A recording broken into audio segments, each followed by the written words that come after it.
देश की सर्वोच्च अदालत यानी सुप्रीम कोर्ट ने लिव इन में रहने वाले कपल को बड़ी राहत दी है। इसके साथ ही कोर्ट ने लिव इन में जन्मे बच्चों के हक में भी बड़ा और अहम फैसला दिया है। कोर्ट ने महत्वपूर्ण फैसला सुनाते हुए बिना शादी के पैदा हुए बच्चों को भी पिता की प्रॉपर्टी में हकदार माना है। सुप्रीम कोर्ट के जस्टिस एस अब्दुल नजीर और जस्टिस विक्रमनाथ की बेंच ने कहा है कि ये साफ है कि अगर महिला और पुरुष लंबे समय तक साथ रहे हैं तो उसे शादी जैसा ही माना जाएगा और इस रिश्ते में पैदा हुए बच्चे को भी पिता की प्रॉपर्टी में हक मिलेगा। इस तरह का अनुमान साक्ष्य अधिनियम की धारा 114 के तहत लगाया जा सकता है। कोर्ट ने कहा है कि दोनों की शादी भले ही ना हुई हो, लेकिन दोनों लंबे समय तक पति पत्नी की तरह ही साथ रहे हैं। ऐसे में अगर डीएनए टेस्ट में ये साबित हो जाए कि बच्चा उन दोनों का ही है, तो बच्चे का भी पैतृक संपत्ति पर पूरा हक होगा। दरअसल कोर्ट ने केरल हाई कोर्ट के उस फैसले को रद्द किया है जिसमें कोर्ट ने एक युवक को उसके पिता की संपत्ति में इसलिए हिस्सेदार नहीं माना था क्योंकि उसके माता पिता की शादी नहीं हुई थी। केरल के एक व्यक्ति ने अपने पिता की संपत्ति में हुए बंटवारे में हिस्सा न मिलने पर हाई कोर्ट में केस किया था।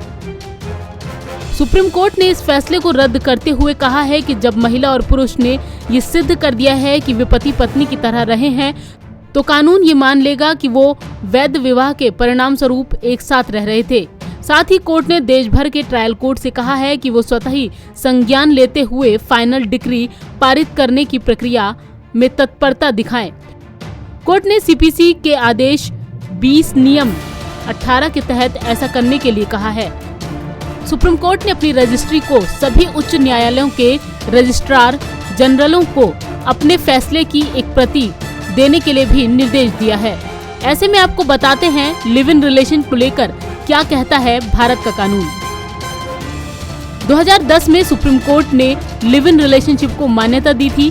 साथ ही घरेलू हिंसा अधिनियम 2005 की धारा 2F में भी लिव इन रिलेशन को जोड़ा था, यानी लिव इन रिलेशन में रह रहे जोड़ी भी घरेलू हिंसा की रिपोर्ट दर्ज करा सकती है।